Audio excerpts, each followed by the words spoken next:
اعوذ باللہ من الشیطان الرجیم بسم اللہ الرحمن الرحیم واقترب الوعد الحق فإذا هي شاخصة أبصار الذين كفروا يا ويلنا قد كنا في غفلة من هذا بل كنا ظالمين إنكم وما تعبدون من دون الله حصب جهنم أنتم لها واردون لو كان هؤلاء آلهة ما وردوها وكل فيها خالدون لهم فيها زفير وهم فيها لا يسمعون صدق اللہ العظیم۔ یہ سورۃ الانبیاء کی آیت نمبر 97 سے آیت نمبر 100 تک 4 آیتیں آپ حضرات کے سامنے پڑھی گئی۔ پچھلے درس میں یہ بات گزری ہے، اللہ پاک نے فرمایا کہ جو مومن بندہ اس دنیا میں نیکی کا، خیر کا کوئی کام کرتا ہے اور اس کے لیے محنت اور کوشش کرتا ہے تو اس کو مطمئن ہونا چاہیے کہ اللہ پاک اس کی قربانی، اس کی محنت، اس کے عمل کی ناقدری نہیں فرمائیں گے کبھی بھی۔ فلا کفران لسعیہ، بعض دفعہ انسان کو ایسا ضرور لگتا ہے کہ میں اتنے اعمال والی نیک، صاف ستھری، پاکیزہ زندگی گزار رہا ہوں، اس کے باوجود بھی مجھ پر دنیا کے حالات آتے ہیں، پریشانیاں آتی ہے، رکاوٹیں آتی ہے اور مصائب سامنے آتے ہیں، تو کیا میرے یہ نیک اعمال، یہ محنت، یہ راتوں کا اٹھنا، یہ ذکر، یہ تسبیحات، یہ تلاوت، یہ دعائیں، یہ کچھ کام نہیں دے رہی؟ تو اللہ پاک نے اس کی تسلی دی کہ کسی بھی نیک عمل کرنے والے انسان کی نیکی کی، اس کی محنت کی ناقدری ہمارے ہاں نہیں ہے۔ ہم اس کو اپنے ہاں محفوظ کر لیتے ہیں، اس کو لکھ لیتے ہیں، باقی اس کا اجر، اس کا بدلہ کس طرح دینا ہے یہ ہم جانتے ہیں، اپنی مصلحت سے، اپنی خیر کے ساتھ۔ اب جو آج کی آیات ہے اس میں اللہ پاک نے آخرت کا تذکرہ فرمایا، اس لیے کہ کسی بھی نیک عمل کا صحیح اور پورا بدلہ وہ ہمیں کہاں ملے گا؟ آخرت میں ملے گا۔ یا خدا نخواستہ اگر کوئی کسی گناہ میں، نافرمانی میں، بدعملی میں، سیاہ کاری میں مبتلا ہے تو اس کی جو کامل اور صحیح پکڑ ہے وہ حقیقت میں کہاں پیش آئے گی؟ وہ آخرت میں۔ اس لیے آخرت کا احساس اللہ پاک نے یاد دلایا، اور اس کے لیے جو اللہ نے الفاظ استعمال فرمائے، اقترب، اس لیے کہ بعض دفعہ انسان کو لگتا ہے سب چیزیں آخرت میں ہے، سب وعدے آخرت میں، تو آخرت کب آئے گی؟ اتنا انتظار۔ تو اللہ پاک نے فرمایا ایسا نہیں ہے، واقترب الوعد الحق، جو برحق وعدہ ہے قیامت کا وہ دور نہیں، وہ قریب آ پہنچا ہے۔ ان آیات کا ترجمہ ہے واقترب الوعد الحق، برحق وعدہ جو قیامت کا ہے وہ قریب آ چکا ہے۔ فَإِذَا هِيَ شَاخِصَةٌ أَبْصَارُ الَّذِينَ كَفَرُوا، پس ان کفر کرنے والوں کی آنکھیں پھٹی کی پھٹی رہ جائیں گے۔ آج تو ان کو یقین نہیں ہے کہ قیامت بھی آ سکتی ہے۔ یا ویلنا، جب قیامت کو دیکھیں گے تو کہیں گے ہائے ہماری ہلاکت، قد كنا فی غفلۃ من ھذا، ہم تو اس بارے میں غفلت میں پڑے رہے، بل كنا ظالمین، بلکہ حقیقت یہ ہے کہ ہم خود ہی اپنے اوپر ظلم کرنے والے تھے۔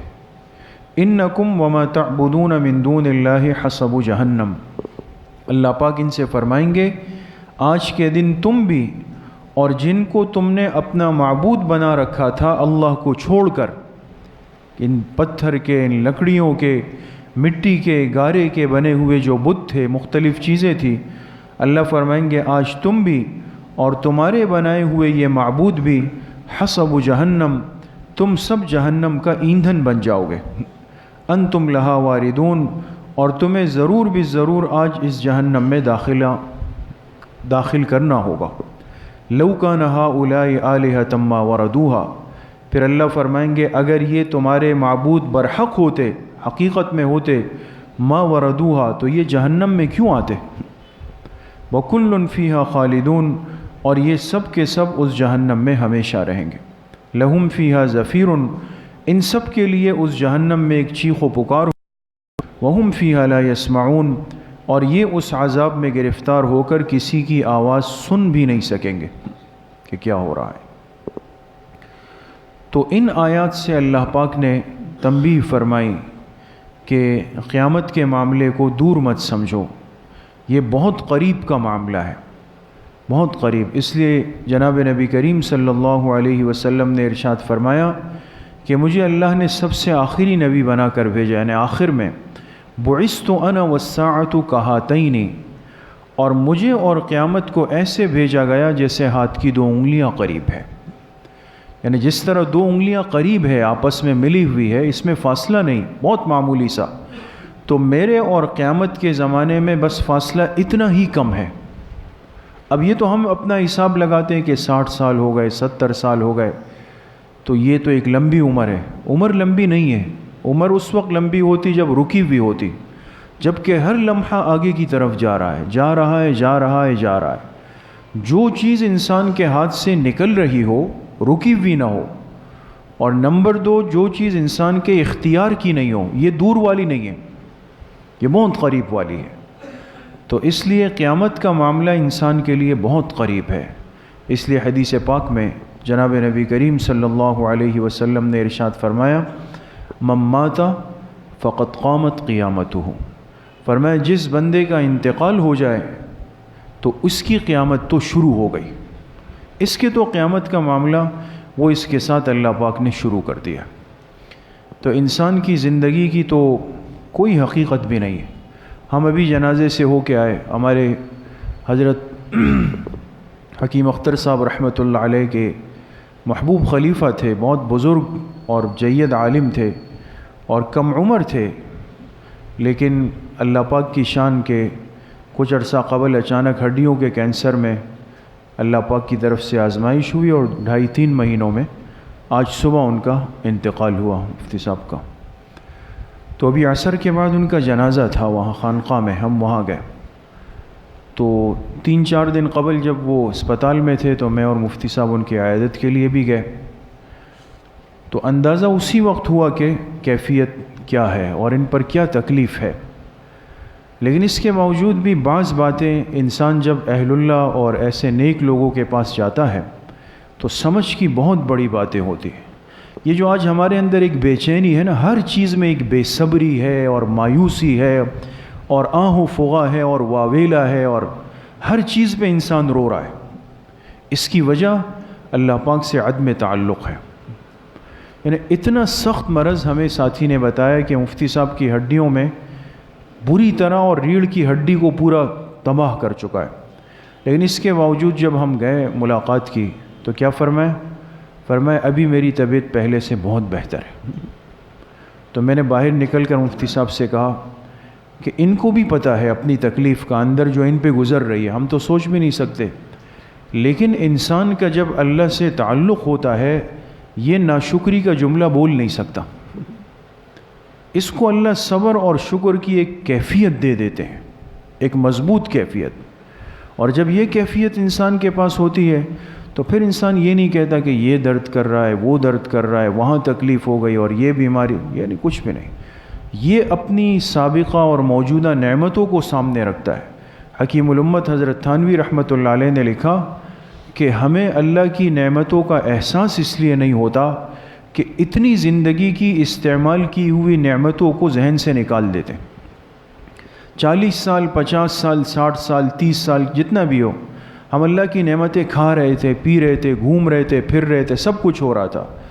اب جب کسی دن ایک پیر میں تکلیف ہو گئی تو وہ 40 سال کی نعمتیں ایک طرف ہو گئی اور ایک دن کی تکلیف ہر ایک کو بیان کرتے پھر رہے، تو یہ ناشکری اور ناقدری ہوتی ہے۔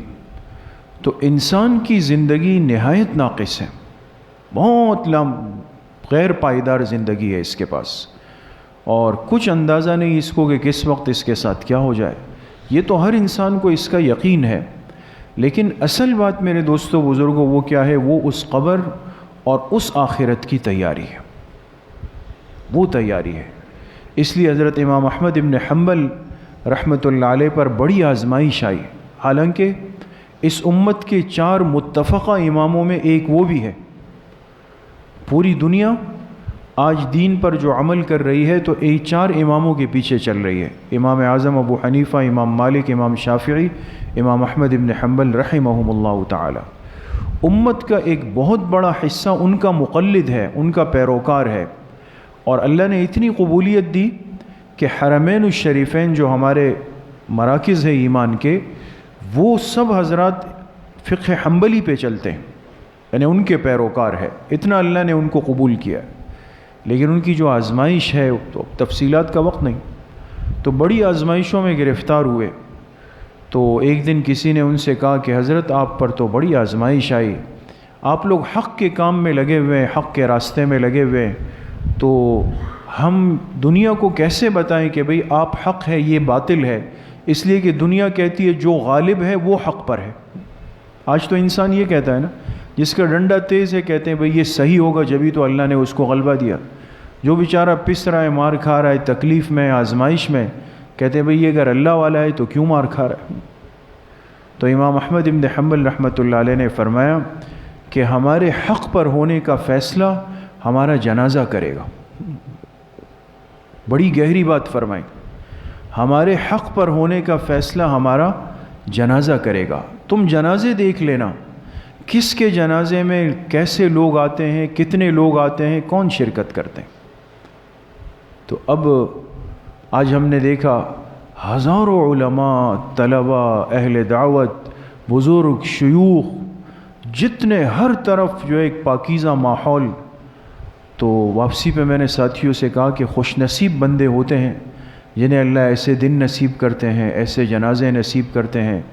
اور حدیث میں آتا ہے کہ جس کے جنازے پر 70 افراد شریک ہو جائے تو ان کی مغفرت اللہ پاک اس مردے کے حق میں لکھ لیتے ہیں، مغفرت 70 آدمی صرف، اور جہاں لاکھوں لوگوں کا مجمع ہو، اور مجمع بھی وہ جو سب اللہ والا ہو، نیک لوگ ہو، تو کتنی بڑی شان والے ہوں گے۔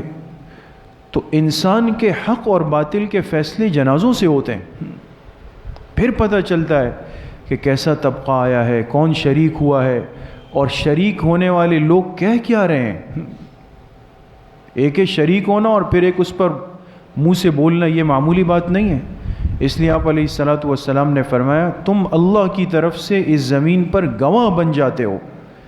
لہٰذا ایک جنازہ گزرا اور ایک صحابی نے اس پہ تبصرہ کیا کہ یہ فلاں آدمی بڑا نیک تھا، آپ نے کیا فرمایا؟ وجبت۔ اور پھر ایک جنازہ گزرا، ایک صحابی نے کہا کہ یہ آدمی بہت فاسق نافرمان تھا، آپ نے فرمایا وجبت۔ تو جب پوچھا گیا کہ 2 جنازوں پہ دونوں پہ وجبت فرمائے، کیا مطلب؟ فرمایا جب پہلا جنازہ گزرا تو انہوں نے کہا کہ یہ نیک آدمی کا جنازہ تھا، تو اللہ پاک اس امت کی زبان کو مرنے والوں کے حق میں گواہی بنا دیتے ہیں۔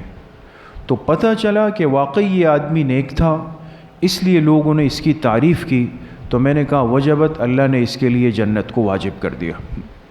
جب دوسرا گزرا، انہوں نے کہا یہ بڑا نافرمان فاسق تھا، تو یہ بھی گواہی تھی کہ واقعی یہ آدمی اللہ پاک کا نافرمان تھا، میں نے کہا وجبت، اس کے لیے جہنم واجب ہوگی۔ تو زندگی ایسی گزرے کہ جب دنیا سے جائیں، قبر میں اتریں، تو پیچھے کم از کم ہمارا تذکرہ خیر تو ہو، ایسا تو ہو کہ جانے والے لوگ کم از کم کہے کہ یہ آدمی نیک تھا، نمازی تھا، مسجد میں نظر آتا تھا، صاحب اعمال تھا، صاحب ایمان تھا۔ یہ زبانوں کی گواہی ہمارے آخرت کے فیصلے کروائی۔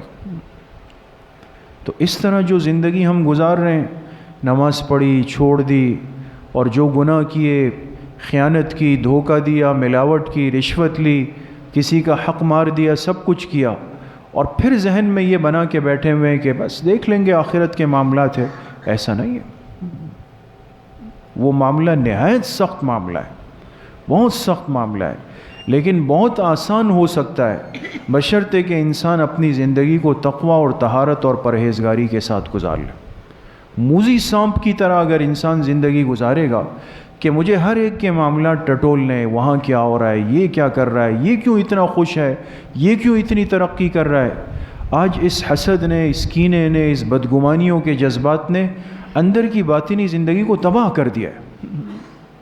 انسان اپنی تکلیفوں سے ہٹ کر دوسروں کی تکلیفوں کی گہرائی میں جا کے اس میں نقطے نکال رہا ہوتا ہے، کہ اس کے معاملات کیسے چل رہے ہیں، اس کے گھر میں کیا ہو رہا ہے، اس کے گھر میں کیا ہو رہا ہے. تو یہ چیزیں کوئی ہوا میں نہیں اڑ رہی ہے، تو میرے نامہ اعمال میں لکھی جا رہی. اب احتیاط والی زندگی گزری، مجھے اپنا خیال ہے کہ میرے ساتھ کیا ہوگا. مجھ پر تو موت کا مرحلہ آنا ہے، قبر کا آنا ہے، آخرت کا آنا ہے، اس کی تیاری کرنی ہے. تو بہرحال میرے محترم دوستوں، بھائیوں اور بزرگوں، آخرت کے معاملے کو مؤخر نہیں سمجھنا چاہیے. انسان کی موت بہت زیادہ اس سے قریب ہے. اس لیے جتنی زندگی، جتنی سانسیں، جتنی طاقت اللہ پاک نے ہمیں آج دی ہے، اس سے ہمیں اپنی آخرت کی، اپنی قبر کی زندگی کی تیاری کرنی. اور سب سے بڑھ کر یہ ہے کہ انسان کو ایک پاکیزہ صاف ستھری زندگی گزارنے کی فکر کرنی ہے. جس طرح اس مسجد آج جمعے کے لیے سب نے صاف ستھرے کپڑے پہنے، غسل کیا، تیار ہوئے، کیوں بھئی جمعے کا دن ہے، مسجد جا رہے ہیں. تو یہ ظاہر کا لباس اور جسم جس طرح ہم نے آج پاک رکھا ہے، اسی طریقے سے اگر یہ فکر مجھے لگ جائے کہ مجھے اپنی اندر کی زندگی کو بھی اس طرح پاک صاف کرنا ہے، پاک صاف، میرے اندر کسی کے لیے غیبت کے، حسد کے، بدگمانی کے، بدظنی کے جذبات نہیں ہونے چاہیے. ہر ایک کے لیے خیر خواہی کے جذبات. ایسی پاک صاف زندگی جب گزرتی ہے، پھر انسان جب دنیا سے جاتا ہے تو واقعی اس کا جانا بھی قابل رشک ہوتا ہے، اس کے جنازے بھی قابل رشک ہوتے ہیں. اور جب یہ قبر میں پہنچتے ہیں، حدیث پاک میں آتا ہے، تو جنت کے فرشتے پہلے سے اس کے استقبال کے لیے کھڑے ہوتے. اللہ پاک مجھے بھی آپ سب کو صحیح عمل کی توفیق نصیب فرمائے. جس طرح ہر ہفتے مستورات کی اصلاحی مجلس ہوتی ہے، انشاءاللہ کل بھی بنات کے مدرسے میں 3:30 بجے سے 4 بجے تک مستورات کا اصلاحی بیان ہوگا، اور عصر کے بعد انشاءاللہ مسجد میں طلباء کے لیے بیان اور مجلس ذکر ہوگی.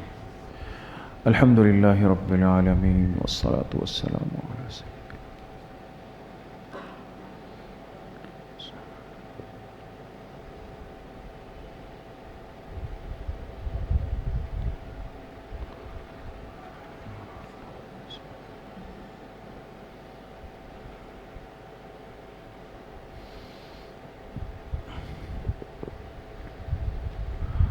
وصلی اللہ وسلم علی نبینا محمد وآلہ واصحابہ اجمعین برحمتک یا ارحم الراحمین.